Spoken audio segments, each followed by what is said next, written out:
Guys, so before I start sweating out and everything, how y'all doing? It's a new show of Let's Talk. Wait, this ain't Let's Talk About Horror. It's actually a new segment, a new show, World of Doom. Oh yeah, Your girl, Meaganzworld, and your boy Walterdoom. Hence, World of Doom. Yep, Hey. yeah. So for some of you guys are probably coming in all confused and wondering like what's going on. We came together and thought it would be such a little fun project, nothing too serious, but something to come along and just like talk about cringy shit. Yeah. That's literally it. We're talking about some cringy ass shit and it's gonna be awesome. And yeah, just laugh with us as we, experience some pain. Speaking of pain, here's one pain that we just went through watching Ma. I can't think of anything as more of a painful experience than watching Ma. Yes, and sadly, this was an anticipated movie for me. I was excited to watch it, and it was extremely disappointing. But see, here's the thing.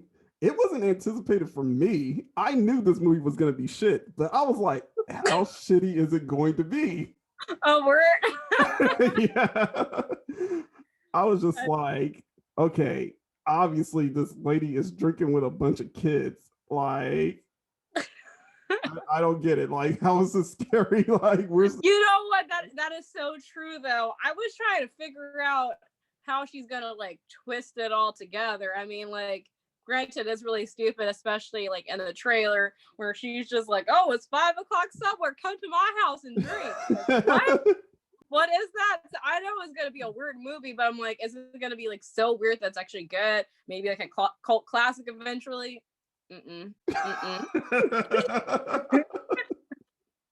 Yes, yeah. Honestly, I didn't see any of that cult classic stuff happening, But first off, before we get too much into it, do you want to kind of like talk about some of the things that you do?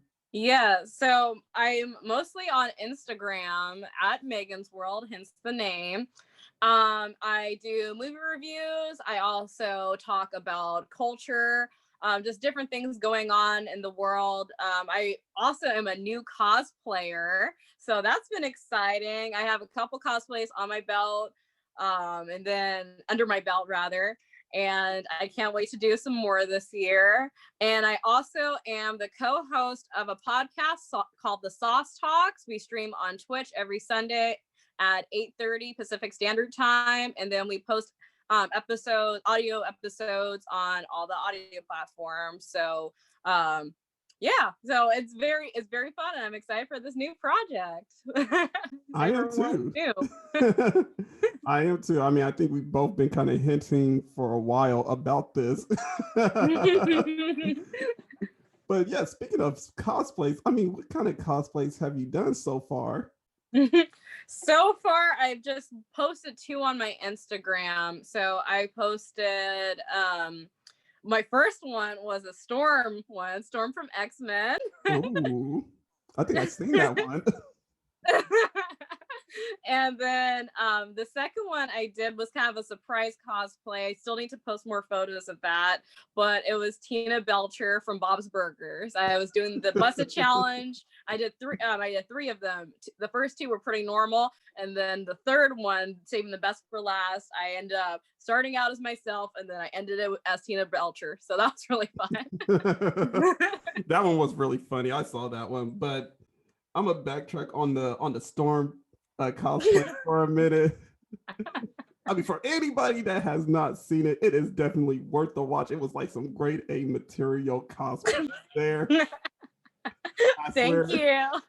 I swear this was like an audition for like OnlyFans or something, It's like you had the Pokeballs ready to collect all the simps. You're like, hey, if you want to see more.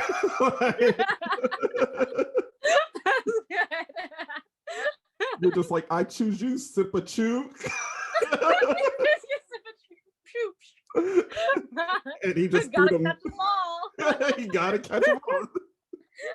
And he just threw the money in the air like a rapper and shit. Like, take my money right now. Just to clarify, I do not have an OnlyFans. Oh, I no, just have an Instagram. So don't get too excited. Don't get too excited. Nah, she's a classy lady. But yeah, I'm pretty sure a lot of us are definitely excited to see more cosplay out of you. You know, any future cosplay ideas? Oh yeah, I definitely want to do a Harley Quinn cosplay in the near future. I have some ideas. I definitely also want to do more Black characters and just kind of highlight that. So kind of what I plan on doing in general with my cosplay, since I love movies and everything, do more cinema themed cosplays, nostalgia, so like cartoons that a lot of millennials grew up watching, and then also just like possibly like some historical cosplays too that I have in mind, and just kind of like, because I kind of want to blend all that stuff together, all my interests, all the stuff I talk about on my Instagram, and then create cosplays out of it. Facts. That's cool. Well, that'll be dope to see, you know. And I guess I should probably like introduce myself, because I mean, this is both of our show. Yeah. You know, for anybody that like follows Megan and don't know much about me, I mean, I'm the host of my own podcast, Let's Talk About Horror, and I'll just watch a bunch of horror shit. And right now, doing this project with Megan, and yeah, we just vibing, vibing with this one, you know. I feel like this one's probably going to be a bopper just because. A bopper. I don't even know why a bopper. Yeah, what do you mean by that? Like how many old people my age say bopper?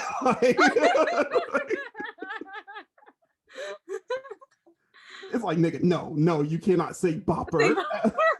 Like,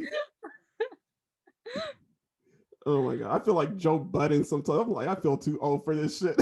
Yeah. Saying stuff like that. Like, this is gonna be a bopper. I was watching an episode of Love and Hip Hop, so it's kind of funny how you mentioned Joe Budden. What happened in Love and Hip Hop that you watched? Oh, it was just the so since with quarantine and everything and going on, they're doing kind of like a reunion type of show, but it's like the season, so they're bringing back all these all of the people from all of the franchises, so New York, Miami, Hollywood, and Atlanta, and they're just kind of like reflecting back on past seasons, like, oh, that was funny, oh, this is da type of thing. So that's what's going on in that episode, or this season at least. No Joe Budden? No Joe Budden so far.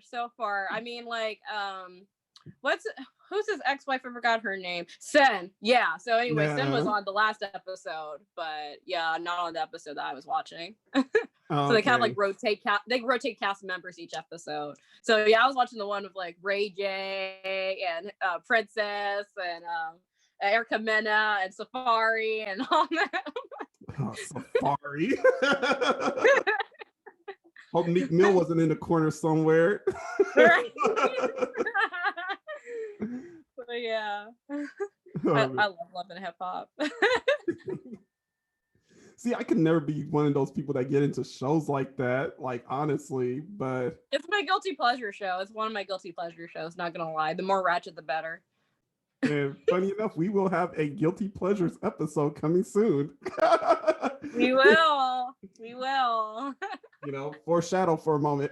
Yes, definitely. But speaking of foreshadowing and talking about shows, so yeah, let's get into this whole Mob movie, because it's kind of like, I mean, it's not a lot to unpack, but it is kind of like, you know, we're not trying to make this show longer like, you know, my usual show or your usual show. But yeah, what are your thoughts about Ma? It is such a simple plot, but that just doesn't make any sense at all. It managed to do that. So basically, for people that don't know, it's a story about these teenagers. This one girl, the main character, Maggie, she just moved in. She's trying to fit in with her classmates. She finds the popular kids. and everything. And then they go to a convenience store or liquor store or whatever. Actually, it'll be a liquor store. And they try to buy all this alcohol. And but they can't, because they're underage. So they asked this lady. Wait. But you should say how underage, because they were like high school age. Oh yes, they were high school age. Yeah, mind you, yeah, they were high school age. So this they end up coming in contact with the Ma character. Her name is Sue Ann, but she's like, oh, call me Ma. And she's like, hey, I also have a house. You could go party there. So they always go there like every weekend. It turns into like every day where they're partying. But then Ma has a secret. She has a hidden agenda and stuff. And she has a little bit of grudges that she's holding. And the kids are somehow related to that. So that's what the whole movie's about. This is simple plot. And it's so dumb. And sad enough, you can literally see the whole movie in a trailer. Yep. So yeah, there's no spoiling it. So all the kids are related to her former classmates, and they picked on her Carrie style, and now she's seeking revenge. So that's what the whole thing is about. And no spoilers, but they were spoiled from the trailer. So yeah, it literally. The funny thing is when watching this movie, I told you I was like, they gave away this whole movie during the trailer. They really did. Even the final punishments that happened, you see that in the trailer. So, and honestly, the first kill doesn't happen until like an hour and a half. No, not even an hour and a half, like an hour into the movie. So it's honestly the first half of actually a vast majority of the movie is just them partying. Okay, here's the thing. So in the movie, she has a daughter. Mm-hmm. Here's my thing. We all know like she was supposedly this big loser or whatever like that. And like all the kids were like, at her school kind of like low key humiliating her. Well, no, it wasn't even low key. The whole damn school saw what she fucking did. She thought she was hopping into like a broom closet with Ben, but she came out with Eugene instead, So it's like, that's kind of messed up. But my question is how did she end up with a daughter? You know what?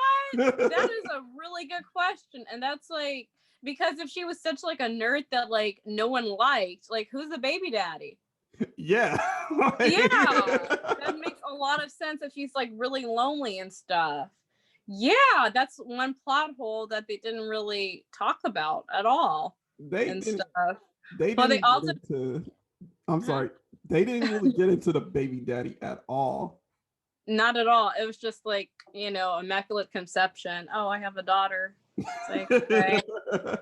But because the story about all the other kids' parents, and it's like, oh yeah, their mom died or divorced or whatever. You never see like her story or like whatever. Like I think that's one thing they should have added, or even like they could have added like something if she's seeking revenge. Like I think a better revenge plot would have been like, she hangs out with the popular kids and then she ends up getting with like Ben or somebody else. She ends up finding out she's pregnant later on and he dumps her, something like that. That would have made more sense and that would have been more of a good revenge plot, Yeah. But and kind of related to all that because she was hanging out with the popular kids. It's just they were all using her to like just prank her. So that would have been a good revenge plot, but no, she had to be like, oh, you humiliated me this one time. I'm gonna seek revenge on you and kill all of you and your kids. It's like, what? I mean, granted, the acting wasn't really that bad. It wasn't bad. It's just the script was awful. That's really the only thing. Like the acting was good, but it didn't carry on the film that much because it's just like it only proves like script is everything for the most part, script and acting. But it's like, yeah, you have great actors, but I think it might also be the problem with the directing too, because their directing is a little bit off too, a little bit. Yeah.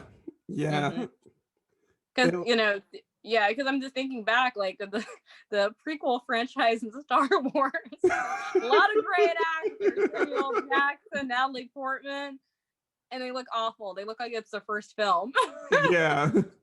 But see, that goes back to what I was saying, like about remember when watching the movie, nobody could recognize each other until later on in the film when something was about to happen. That's when they That's started true. noticing each other. It's like Sue-Ann calls Ben, he's getting his thing blown by Missy, and it's like he's talking on the phone with her. It's like you guys went to school together. I would assume you still know what she sound like, Yeah, exactly. And she didn't really move out of the town, and neither did he. So exactly. So they must have seen each other. It's not. it's so weird. But Erica, who is played by Juliette Lewis, of course she did move out of town, but it's like, how does she go from going to where Sue-Ann works at the veterinary office, didn't even really notice her, to having her sit at her house, and she's like, "Hey girl, how you doing? Yeah, exactly. It doesn't make any sense at all. I mean, I pointed out to you, I was just like, didn't they just not recognize each other like a few moments ago in the film? Like, why do they know each other now? Like, that doesn't make sense. Yeah, it's just weird. A lot of like convenient things happened. And let's go to deep spoiler territory. For some reason, the son of Ben, which is the guy that she had a crush on back in the day, all of a sudden falls in love with with Ma, and they have a kiss. And it's just like, what? What? And then she also knocks him out after, or like stabs him. I forgot what exactly she does. She stabs him. I watched the movie earlier. So what? But then she goes back in bed with the dad, so back with Ben at the end of the movie, who was dead already. Who was dead already. Going back to that scene, she was really going on overkill. Yes. Like by definition, overkill. Like she was injecting his blood with dog blood, which she got from Maggie's dog. She slit his wrist, and then she put diazepam into him to drug him out. Yeah, I was like, okay, pick something. Pick one thing to kill him. See, I would expect this in a movie like Terrifier, but in a movie where Maud has to be taken a little bit serious, I'm just like, I don't get it. Why are you going into overkill? Like, I would be surprised if she's like, okay, I'm gonna stab you and then I'm gonna shoot you. And then I'm gonna piss on you afterwards. Yeah, exactly. Like, it was that dramatic, and she gave like each kid a punishment, except like the black kid's punishment. She just, only thing she did was paint him white, and I'm just kind of like, that's not a punishment. I think like, it is for him. Do harm to him, unless if it's like toxic paint, which could have been like, mentioned, and that would have been like better, I guess, correct-wise, because she's like sewing up one girl's mouth, and then she's like hanging another, and it's just like all this stuff. Yeah. Well, to give the audience context, there's like the group of friends, there's like 5 of them. So it's like, it's Maggie, who's played by Diana Silvers. I seen her in another movie that was total shit, by the way. She was in this movie called Flesh and Blood, which was on Hulu's Into the Dark series. Really terrible, because she was playing this girl that had like agoraphobia. So she was not willing to go outside for any reason. But the thing is that her dad was a serial killer. Okay. Yeah. So like for the longest, like the dad was trying to play this role like, oh yeah, I didn't do anything, I'm doing everything for you, I'm trying to keep you safe, blah blah, this and the other. Eventually she discovers his secret, finds like all the trinkets and everything, and she's just like, I gotta get out of this house. Wait, but I can't get out of this house. And so it's just like a battle of like, just like her trying to stay alive inside the house. Mm-hmm. But she's having a hard time doing it because like she's like, the dad is crazy, like legit crazy. Oh my gosh, it sounds awful. I mean, the way I'm describing it kind of makes it sound good, but believe me, it was definitely awful. At least for me, it was. Yeah. And I think it was awful because like the dad, I don't know, I just didn't believe the dad. Like the dad was just too calm, too like, okay, dear, I'm trying to help you out. I'm trying to do this, and it's just like, bruh, you not scaring me at all. Like, Yeah. I don't even feel I'm trying threatened. to help you out, dear. You have to stay inside because Dad's a serial killer. He's killed a lot of people in his life. So you just gotta be cool, okay? Just gotta be calm. All right. We'll do some yoga later. Want to eat some sushi? Okay. Eat some granola, right? No, I haven't seen this movie, but I just like that's what it is. Yeah. The way you just did that imitation, it kind of reminded me of have you ever watched Mad TV before? Yeah, Remember the character Stewart? I think so. It was like played by, I can't remember his name though, but he was like a white guy, tall, and he like was in like a little buzz cut. He had like the plaid shirt and he wore the diapers and everything. Yeah. That's what that voice reminded me of. All I could think about is like, no, stop, stranger danger, like, and then the mom be like, Stewart. Like, oh man, I miss Mad TV, by the way. Me too. It was so good. Seriously. That was Key and Peele's first gig. Yes. Iconic. Yeah. But since we went on a huge tangent. Oh, we did. By the way, audience, me and Meg always kind of go on tangents, so it's like literally. Bear with us.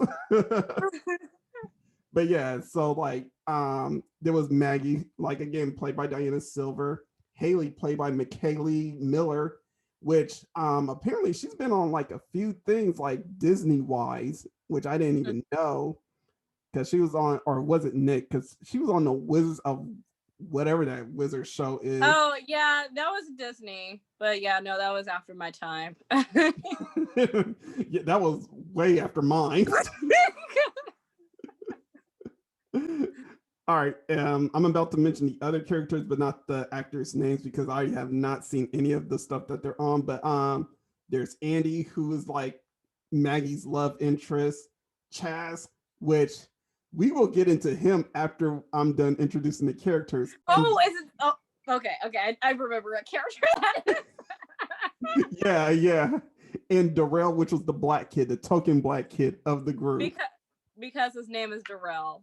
Yeah. So you know already. Yeah. But bringing it back to the characters, bringing it to Chaz right now. What about that first scene when they're hanging out at Ma's place? That has got to be really weird. Okay, so let's explain the scene for the people at home. So this is the first like, oh, Ma's creepy scene. So anyway, kind of like a fake out horror scene, that a lot of like cheapo horror films do. Well, it wasn't anyway, creepy. It was more like she was trying to get them comfortable, and they were like, "Oh yeah." Well, actually, you know what the crazy thing is? They said it was creepy, but they still went along anyway to go in and drink at her place. That's true, but I'm just saying, as for a film context, this is supposed to be like the creepy fake out scene. Oh yeah, well, true, yeah. Yeah. So this is a creepy fake out scene that a lot of like really stupid horror films do, especially surrounding teens for some reason. So anyway, so I forgot exactly like what should happen, but she like tells this character to strip and like strip naked, like as if she's gonna like shoot him and all of this other stuff. Like she pulls a gun out on him. Well, she pulled the gun out on him because he was telling her like she should redecorate the place with like a. That's right. And then she was like, yeah, well, once when I hit the lottery, that's when it's gonna happen. And then this dude says the most dumb, I think it's the most dumbest dialogue ever, where he was just like, well, if you don't want to be cool, that's on you. I'm Yeah. like, one little boy, you are 16 years old. She is like in her 40s. She does not give a fuck about being cool. Like, what are we talking about? Yeah. Like, I wish a kid would tell me, like, well, if you don't want to be cool, I'm like, yeah, you're right. I don't want to be cool. Like, what are we talking about right now? Exactly. So yeah, she pulls a gun out on him. She tells him to strip. Everyone is all awkward, and he does it. And then she laughs like, "Ha ha, I got you!" And everyone's like, "Oh hell, you so crazy, mom!" And it's just like, if the roles were reversed, like if this was a guy, if this was Pa, and it was a 16-year-old girl named Chelsea, I'm telling you, this will be a whole nother movie.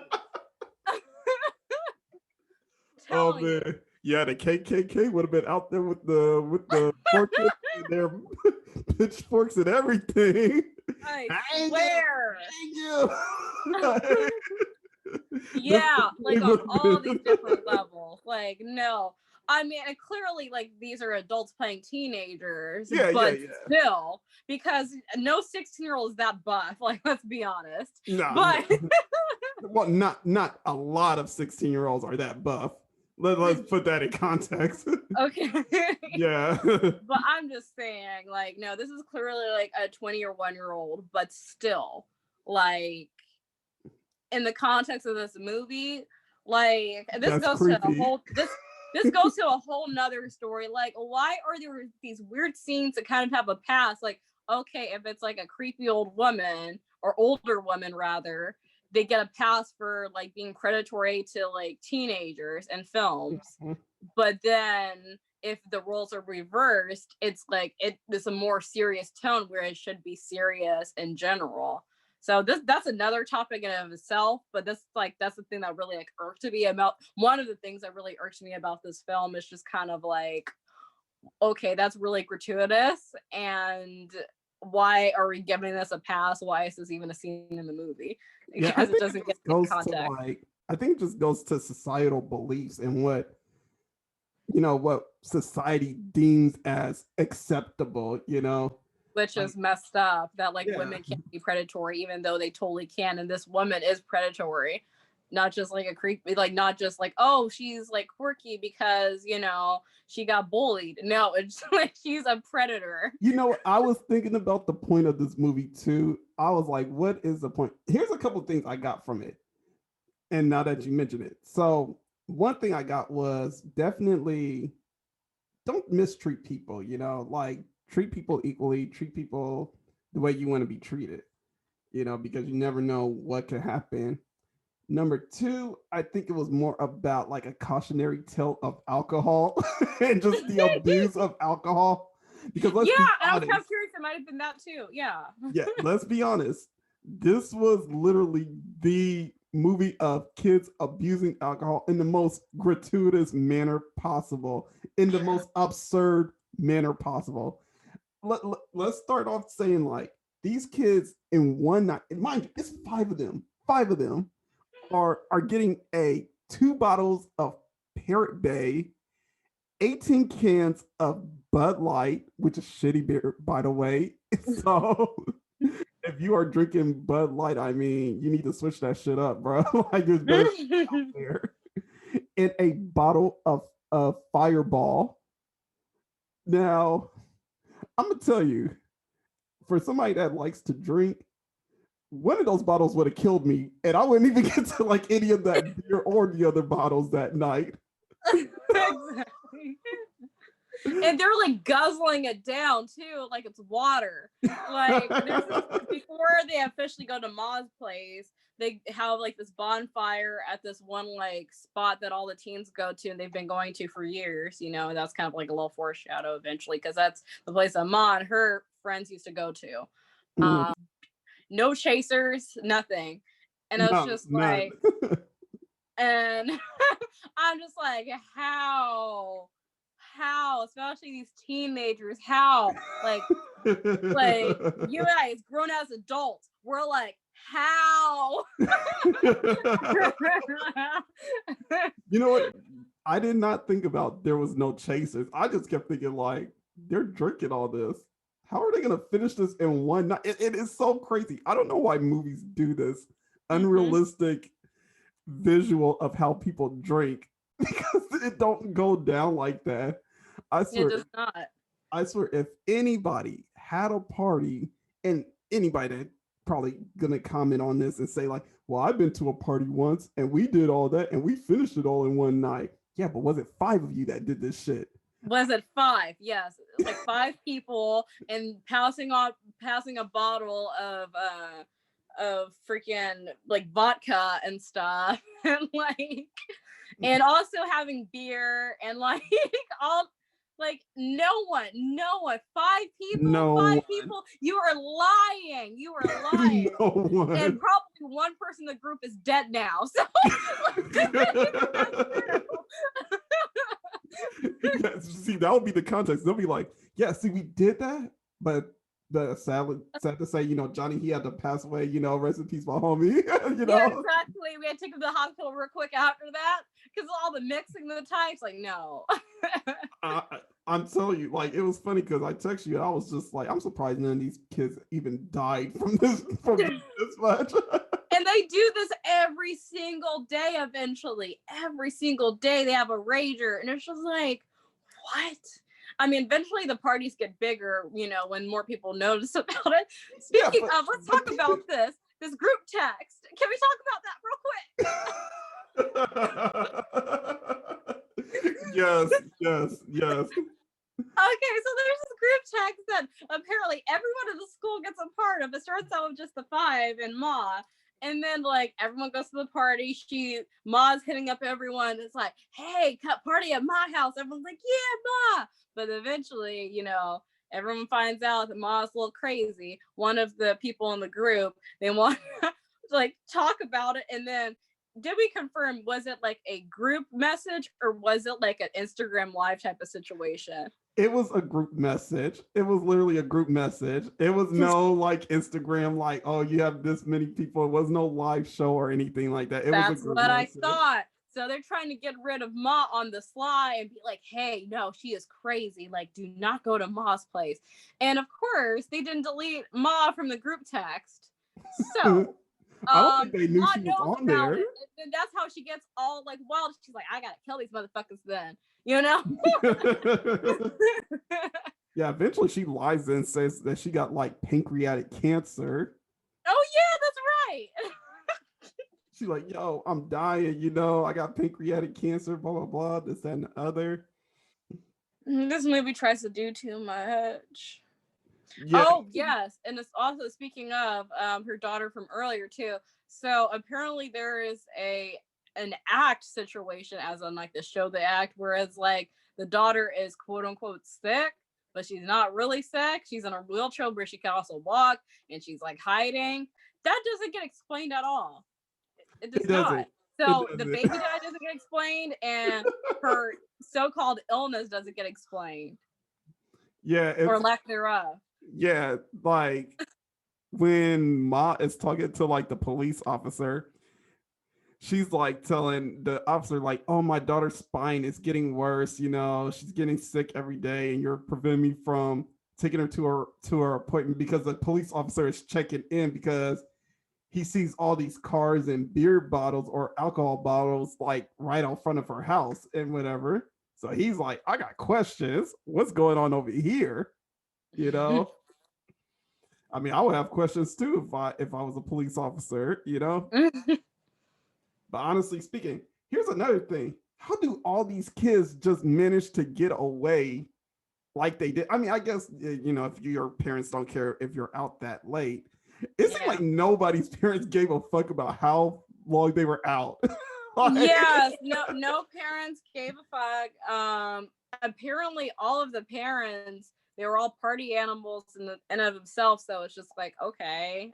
And then also their kid going out like on a weekend, or not even on a weekend, but like a weekday, all the time to this lady's house. and it's all posted all over social media. I don't know. They could be like really good at hiding it, but eventually people are gonna find out. Yeah. So this doesn't make any sense at all. Well, you know what? Here's my question. Also for it being a small town though too, like I grew up in a small town, and when a party happened, the entire town knew about it. So if it's similar to my town, which it seems like, yeah, especially a rager that big, yeah, no, everyone will know about it.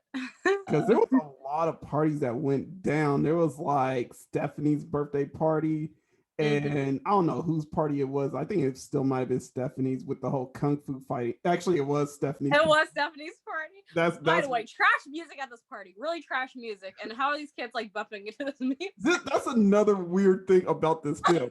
How the fuck are these kids getting down to Funky Town and kung fu fighting? I don't understand it. I don't know any Gen Zer that would. Actually, I barely know any Gen Zers, but I don't know a Gen Zer that would get down to Funky Town like at all. Like they would not. They'll be like, what is this? What are we playing right now? Soundtrack to this movie. Like honestly, the movie was not being realistic on like what kids listen to, because honestly speaking, even though drunk or high, they would have said turn this shit off. Yeah, exactly. And then the kung fu fighting part is just like, oh, okay, like whatever, but like they'll be like, all right, we're done. Like let's listen to Lil Yachty or whatever. Yeah, like somebody would have turned on some Let's listen to Baby. The Baby. Little Baby. Little Baby, any type of baby. You know, one of them, it's like, but no, they were sitting there listening to Funky Town, Kung Fu Fight. It was just like somebody's mama was writing this movie. Literally. Somebody's mama was writing this movie. Like not even like the people on Ma's day either, because I think Ma was like, I guess, a teenager in the early 90s, maybe late 80s, and they weren't even listening to that shit. Like, if they were like, oh, she's throwing it back to like her time. Like, no, like they didn't even listen to that shit back then in the late 80s, early 90s. Well, I can see them like if their parents played it around the house, that's understandable, because like I know for myself, I still bump like some early 90s stuff, like some Jodeci. Oh, yeah. Some like TLC, SWV, Drew Hill. Definitely. But if it's like 80s stuff or like early stuff like What You Won't Do, that song. Yeah, like that's from the family, and that's nostalgic stuff right there. But come on now, Funky Town. Not every kid is sitting there talking about talk about it. Yeah.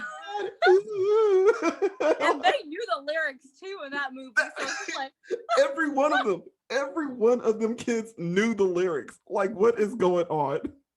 They even knew kung fu fighting. Yeah, let's just talk about how do they get such great actors and to sign on for this movie. Like, you know what? This sounds good. I'm gonna check this movie out. But granted, like a lot of these actors, either this was like their first role, or not first role, but kind of like they're pretty new to the game, or they haven't done work in a while. So that's probably why they signed on to this project. But in general,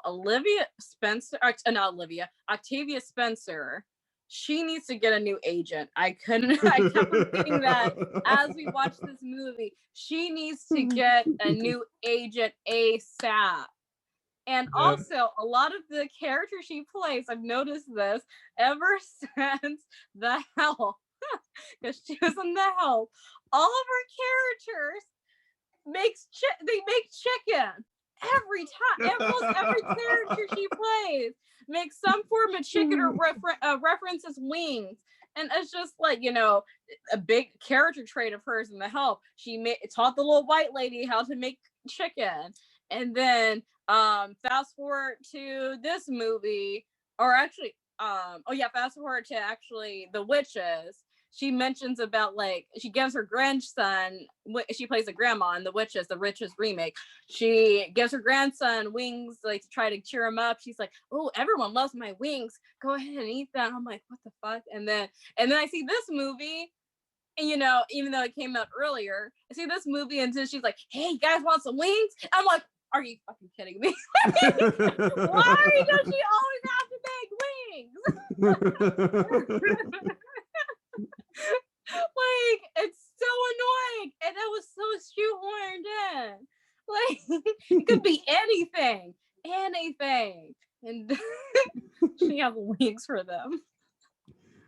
I mean, hey, she might as well set up the rest of the meal with some watermelon, some Kool-Aid. Exactly. Excuse me while I get me some Kool-Aid. I was Shout out just to the thinking Boondocks that. fans out there. I'm gonna get me some Kool-Aid. Kool-Aid. Do you think this movie could have been better? Because honestly, we agree the acting wasn't bad. Yeah. The acting wasn't bad. The direction in the script, not so much. There just needs to be a lot of revisions with the script. Okay, going back on what I said earlier about the motive needs to be a little bit tighter of why she is giving revenge, and also there needs to be some plot holes that are filled. So yeah, I would say the best thing would be like, hey, she was pregnant with one of the kids from back in her days, you know, is one the father, and then she's like, that could be the thing too. It could have been Ben, you know, and then she's like, "Oh, well, this is for my baby. That's your daughter right there," like some shit like that. Even though it's like pretty predictable, but hey, this movie is just a popcorn flick or wannabe popcorn flick. So that, I would say, less creepy scenes, but if they are creepy, if you want to keep the creepy scenes in there, like I'm talking about the pedophilia shit, if you want to keep that in there, make sure it's like, yo, this is weird. Like, I mean, in a way, it's no different from American Beauty, though. You know. Yeah, But this one was a little bit more cringy. This one is really somehow cringy, even with like Kevin, like in American Beauty has Kevin Spacey in it now, and it's even creepier in context. So if that's a dramatic movie that's kind of almost a little bit trying to solidify, like, oh, this is kind of okay because the girl is slutty, you know, or supposedly slutty. No. Because misogynist society, that's gross and predatory. But it's just kind of like, yeah, I would say maybe, yeah, keep the scenes in, but kind of like there needs to be more motives, like why is she creepy? I know she's trying to, like, you know, get her youth back and stuff, but I'm just saying the teen pregnancy thing would have actually worked with that. If teen pregnancy plotline that I just came up with would have worked, because if she was like hanging out with the, you know, the popular kids, and then she got pregnant, and then she like lost a lot of her youth, then she wants to try to bring that back. You know, that makes sense. But it doesn't make sense that she's trying to kill the kids, the parents of, you know. I think she should have just like, hey, I'm gonna get these kids all fucked up and then also kill the parents, you know, for whatever reason, instead of like trying to kill both the parents and the kids, you know. Yeah, but I don't know. You know, and what? Also there needs to be, the kills needed to happen earlier, you know. It was too much of a build up to where like you didn't even care. Yeah. After the first character got killed. And then they killed off the one person that we didn't get to see, that we wanted to see get killed, which was her bitchy boss. Yes. Like, we wanted to see her kill her boss, but she was an off-screen kill, and it's just like, bro, really? Like, that was a cheap kill. It was a cheap kill. Hilarious, but cheap. Her boss was a bitch. Yeah. But going back to what you were saying, yeah, you know what? They could have tightened it up with like the whole revenge factor. Yeah, it didn't make sense like that she waited an hour to kill the first person. Like, honestly, if she really wanted to kill them kids, She could have gotten them when they were drunk. Yes. A lot of them. That would have been kind of cool, like almost like a murder mystery party type of thing. Like the first kill would have been like a kid at the party. That would have been dope. Yeah. But here's the thing. Talk about kids getting killed in the party. What about Ashley, the one girl that was pretending to be like... Yes, where did she go? Where did she go? She literally disappeared throughout the rest of the film. Like... Yeah. And like, she was one of the people trapped in the basement. Yeah, and she was trapped. Yeah, for some reason, I don't know, there wasn't even motive to kill her because she wasn't part of the original group. She just like pretended to be drunk until like her favorite song came on, which was Kung Fu Fighting or whatever. Or until like, everybody started dancing. Yeah, she only got up and stopped pretending when everybody started dancing, because then she was like, oh, no one's gonna ask me to drink, I'm gonna just go ahead and dance, you know? Yeah. But it was weird for her to even get stuck there, because it's like, how did you get stuck there? Like, you pretend to be drunk. Like, what are you doing, you big faker? Yeah, exactly. So that didn't even make any sense at all why she was there. I don't know. But it doesn't even make sense that she even got put in a trap to begin with. That part. So, and then she left, I guess, or died. Well, she died. We don't know what happened. I feel like there was a reshot or reshoot, and then they've just forgot about her. because you watched it a second time. I couldn't bear myself watching it a second time, and be honest. So, did you even see her coming out of the basement? She didn't come out the basement. So what I'm thinking, there's a reshoot and a continuity issue, because they're probably like, wait, why is she there? But we just filmed all this footage. Oh, but she dipped out early or whatever. So let's just try to cut these two pieces together. I think that's what happened, from a filming standpoint. You know what? It sucks when characters that, are kind of they're, even though they're minor characters in a movie, you can't help but think okay, what are they supposed to do after they get killed? Who gives that conversation to their parent? Yeah. Who goes to the dad who's the pastor and tells them yeah, so your daughter, she got killed by this psycho lady who was giving my kids alcohol and drugs. But she wasn't drinking though. It's okay. She wasn't drinking. She just happened to be there. Yeah. Who gives her that conversation? It's so crazy. Hey, have you ever seen the movie Taken? Yeah. Remember the other girl that got kidnapped with Liam Neeson's daughter? Remember she gets killed in the movie? Mm-hmm. Okay, so me and the homie Timekeeper, we watched that movie, and the one thing that Timekeeper brought up is that, wait, who's gonna tell the dad that they killed their daughter? I thought about that too the first time I watched that movie. I was just like, wait, she's straight up dead and stuff. And it was actually her trip to Europe or whatever. So, and this was I forgot who owned the place, but yeah. So there's got to be some explaining. And she also invited the dudes up to their place that they were staying. So yeah, cautionary tale, but also fuck that news though. It's this is what happened, and we ended up getting to a sex trafficking ring, and she did not make it, unfortunately. The place is still fine, I guess. A little bit of damage. A glass or two was broken. Doors probably still unlocked. Yeah. I'm just. Oh my god! I couldn't. We're so messed up. I know. Welcome to the world of doom. World of doom, everybody. I was still tripping about Ashley. I was just damn. So we just gonna bury Ashley in the fire? She was innocent.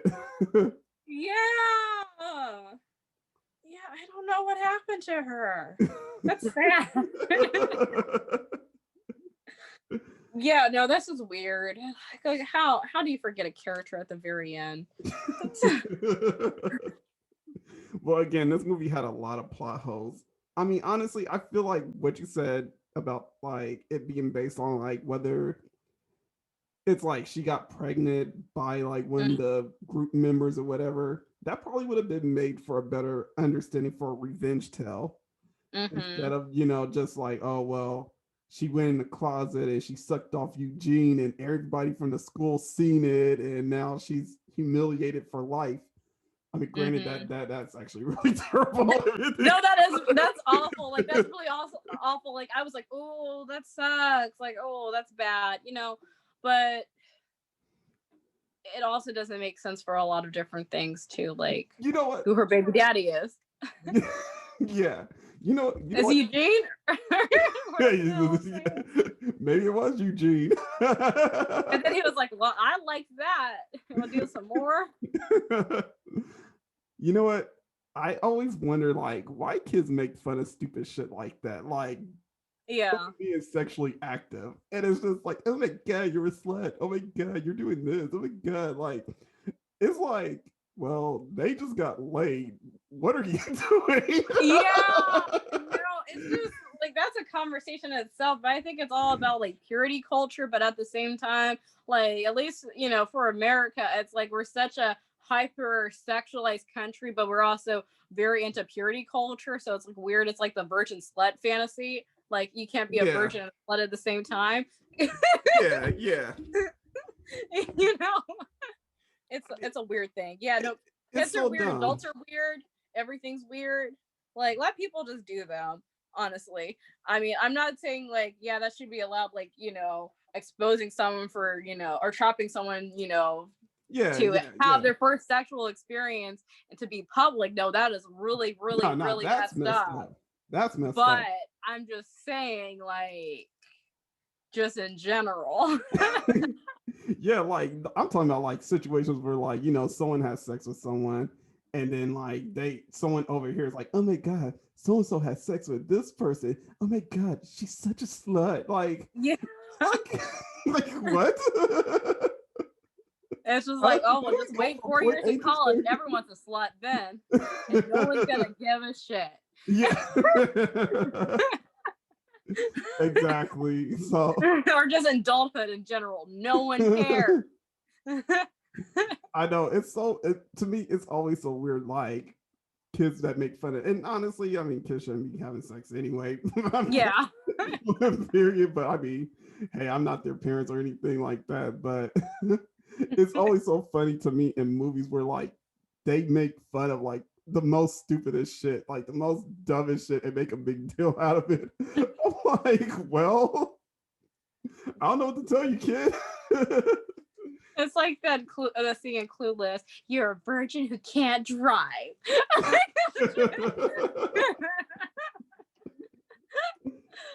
Well, that seems iconic, though. Oh my God. Anything else you want to add to that, to this topic? Well, oh no. Just yeah. Ma is not, well, actually, I would just wrap it all up. Ma is a movie that I don't know. I don't know if I want to recommend it just for shits and giggles, but it really is a bad movie. I would. I'll recommend it for anybody that's like getting high or drink it. You know what? It's a party movie. It's a drinking movie. Drink every time something stupid shit happens. Drink every which is the entire film. Actually, yeah, no, this is a good drinking movie. I'll probably watch it again just for that. Or a smoking movie or whatever. Yeah, I mean, it's surrounding party culture and stuff, so maybe, yeah, for that. But probably watch it sober once, just to be like, what? Clearly, after what we're talking about, since it's so cringy, maybe we shouldn't be watching it sober.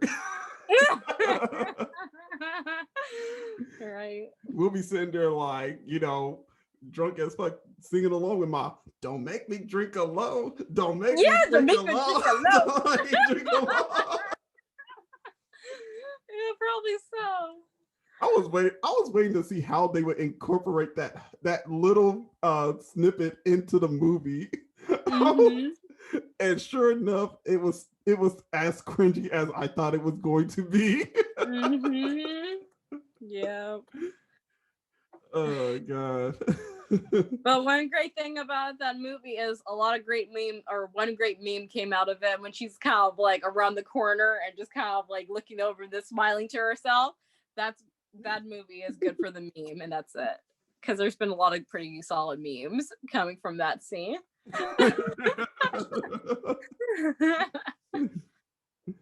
All right. Well, I guess we could wrap this up, you know. This is the first episode of World of Doom. Of course, I am one of the hosts. I'm so used to it being my podcast. It's our podcast, you know. I'm sitting here being selfish. It's all good. Yeah, There's a segment, and I'm your other host. I'm your other host, Meaganzworld. See, obviously, we can't talk right now, so we'll run this back. Like, hey, so yeah, you guys, bye, everybody. Bye safely.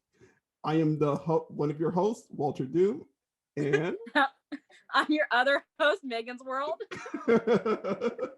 And this has been a World of Doom. As you can see, this ending was a World of Doom. It was. We'll probably get better, and we probably won't.